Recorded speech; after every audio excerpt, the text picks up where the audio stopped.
नमस्ते दोस्तों। आज हम एक बहुत ही दिलचस्प स्टडी पर बात करने वाले हैं। ये स्टडी इस सवाल का जवाब ढूंढती है कि क्या एआई सच में हमारे रोज के ऑनलाइन काम जो हम करते हैं उनको संभाल सकता है या नहीं। जरा सोचिए, एक ऐसा एआई असिस्टेंट हो जो आपके कहने पर फट से आपकी फ्लाइट बुक कर दे, घर का सारा सामान ऑर्डर कर दे या फिर आपके लिए नौकरी भी ढूंढकर अप्लाई कर दे। सुनने में तो कमाल लगता है ना?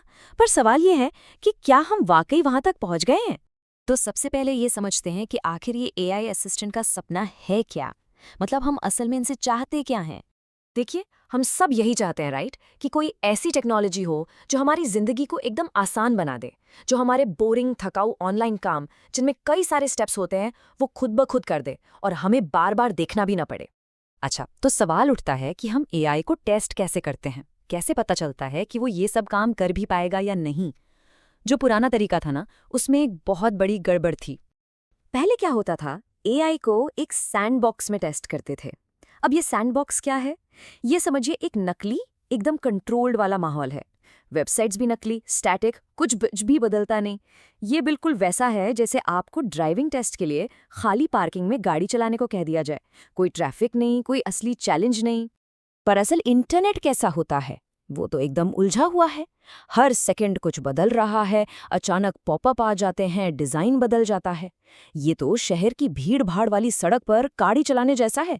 तो इसी असली दुनिया की मुश्किलों को टेस्ट करने के लिए एक नए तरीके की जरूरत थी। और जब दोनों तरीकों के नतीजों को देखा गया तो फर्क देखकर आप चौंक जाएंगे। पुराने आसान टेस्ट में एआई मॉडल्स आराम से 75% तक स्कोर कर रहे थे। वाह! लेकिन जैसे ही उन्हें असली दुनिया के टेस्ट में डाला गया, वो स्कोर धड़ाम से नीचे गिरकर सिर्फ 33.3% रह गया। तो चलिए, अब इस नए और सुपर मुश्किल ड्राइविंग टेस्ट के बारे में जानते हैं। इसका नाम है क्लॉबेंच। तो क्लॉबेंच है क्या? ये एक नया टेस्टिंग सिस्टम है, एक बेंचमार्क, जो एआई को किसी नकली वेबसाइट पर नहीं बल्कि 144 असली लाइव इंटरनेट वेबसाइट्स पर 153 तरह के काम देकर टेस्ट करता है, जो वेबसाइट्स आप और हम रोज इस्तेमाल करते हैं उन्हीं पर। और मजे की बात यह है कि ये कोई एक दो काम नहीं करवाता। ये हमारी जिंदगी के 15 अलग अलग हिस्सों को कवर करता है। सोचिए, ऑनलाइन शॉपिंग से लेकर कहीं घूमने जाने की प्लानिंग, यहाँ तक कि नौकरी ढूंढने जैसे काम भी इसमें शामिल हैं।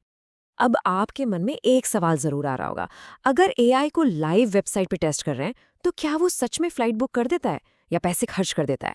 नहीं, इसका एक बहुत ही स्मार्ट तरीका है। चलिए देखते हैं ये काम कैसे करता है।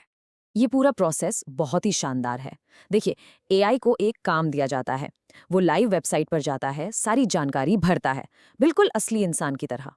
लेकिन जैसे ही वो आखिरी सबमिट या बुक नाउ बटन पर क्लिक करने वाला होता है, एक खास सिस्टम उस क्लिक को बीच में ही रोक देता है, इंटरसेप्ट कर लेता है।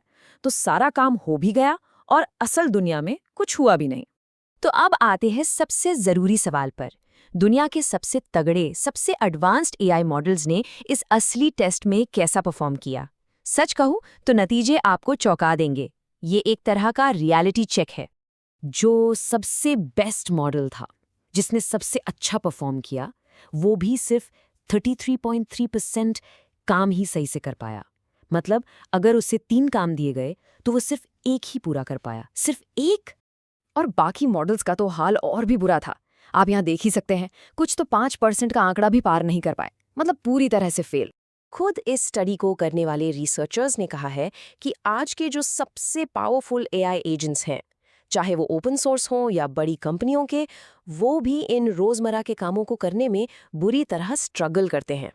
तो इसका मतलब ये नहीं है कि एआई बेकार है, बिल्कुल नहीं। इसका मतलब ये है कि अब हमें साफ साफ पता चल गया है कि कमी कहाँ है। अब हमारे पास एक रोड मैप है कि आगे क्या सुधार करना है।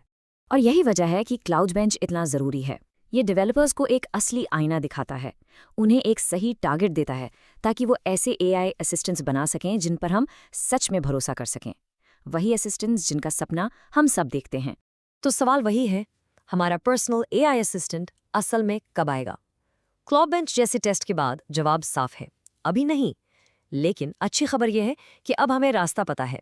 हमें पता है कि उस मंजिल तक पहुंचने के लिए क्या क्या करने की ज़रूरत है।